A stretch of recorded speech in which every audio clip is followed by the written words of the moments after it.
एक राज्य में एक दयालु राजा का शासन था। उसकी बहुत सुंदर बेटी थी। उजला रंग, तीखे नैन नक्श और सुनहरे बालों के साथ वह परी सी लगती थी। राजा उससे बहुत प्रेम करता था। राजकुमारी जितनी सुंदर थी उतनी ही जिद्दी और अड़ियल भी थी। बात बात पर वह किसी का भी निरादर कर देती थी या कटु शब्द कह देती थी। राजा सदा उसे नर्म और दयालु बनने की सीख दिया करता था। उसे बहुत समझाता, किंतु राजकुमारी उन सीखों और आजमाइशों को अनसुना कर देती थी। उस पर कोई असर न होता देख राजा ने सब समय पर छोड़ दिया। राजकुमारी के 18वें जन्मदिन राजा ने उसे बुलाया और उपहार में एक सुनहरी गेंद दी। साथ ही यह हिदायत दी कि इस गेंद को मत गुमाना। उपहार पाकर राजकुमारी बहुत खुश हुई। वह दौड़कर बाग में चली गई और गेंद से खेलने लगी। खेलते खेलते अचानक वह गेंद उछलकर बाग के कोने में स्थित कुएं में जा गिरी। राजकुमारी दौड़कर कुएं के पास पहुंची और गेंद कुएं के पानी पर तैर रही थी। किनारे पर खड़ी होकर अंदर झांकने लगी, किंतु उसे उस गहराई से बाहर निकाल पाना राजकुमारी के लिए असंभव था। वह दुखी होकर रोने लगी। तभी एक आवाज, राजकुमारी, क्या बात है, क्यों रो रही हो? उसके कानों में पड़ी। राजकुमारी चौंक गई और इधर उधर देखने लगी। नीचे कुएं में देखो।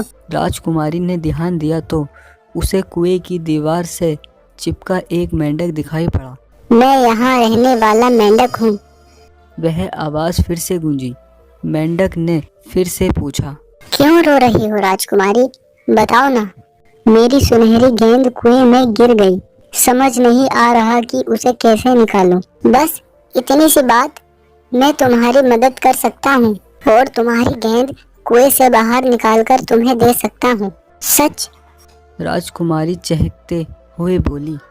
बिल्कुल सच, लेकिन पहले तुम ये बताओ कि यदि मैं तुम्हारी मदद करूँगा तो बदले में तुम मेरे लिए क्या करोगी? जो तुम बोलो। राजकुमारी ने उत्तर दिया, मैं तुम्हें अपना सोने का हार, मोतियों की माला और अपने हीरो का मुकुट देने तैयार हूँ। बस तुम मेरी सुनहरी गेंद कुएं से बाहर निकाल दो।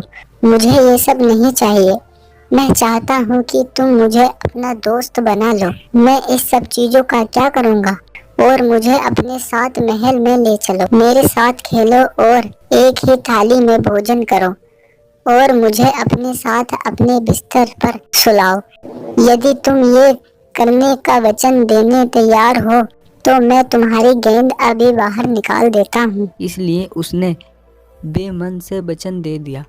मेंढक ने तुरंत राजकुमारी की गेंद कुएं से बाहर फेंक दी। गेंद मिलते ही राजकुमारी भागकर महल के भीतर चली गई। इधर मेंढक उसे पुकारता रह गया।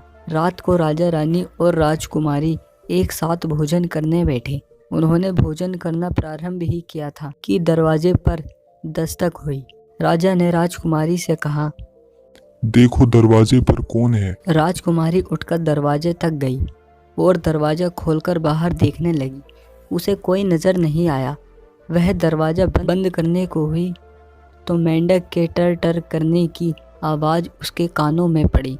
राजकुमारी ने चौंक कर जमीन की ओर देखा। वहाँ वही कुएं वाला मेंढक खड़ा था। वह बोला, राजकुमारी, तुम मुझे छोड़कर कहाँ चली आई?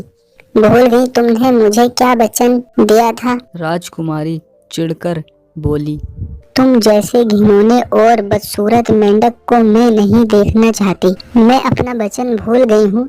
तुम भी भूल जाओ और भागो यहाँ से। गुस्से में दरवाजा बंद कर राजकुमारी अंदर चली आई।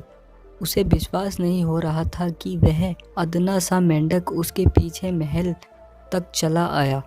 अंदर आकर मेज पर बैठकर वह खाना खाने लगी। राजा ने पूछा, दरवाजे पर कौन है? एक बदसूरत और घिनौना मेंढक, राजकुमारी ने उत्तर दिया। फिर उसने गेंद के कुएं में गिरने की घटना और मेंढक को दिए वचन के बारे में राजा को बताया। हर मनुष्य को अपना वचन निभाना चाहिए। तुम तो राजकुल की हो। राजा ने बोला, तुम्हारी जिम्मेदारी दूसरों से ज्यादा है। तुरंत जाओ और दरवाजा खोलो। मेंढक को अंदर लेकर आओ और अपना वचन निभाओ। न चाहते हुए भी राजकुमारी उठी और दरवाज़ा खोलकर मेंढक को अंदर लेकर आई। अंदर आकर मेंढक कूदकर खाने की मेज पर राजकुमारी की थाली के पास बैठ गया और बोला, राजकुमारी, मुझे भूख लगी है, अपनी थाली में से मुझे भी भोजन कराओ। गंदे मेंढक, मैं ऐसा बिल्कुल नहीं करूंगी।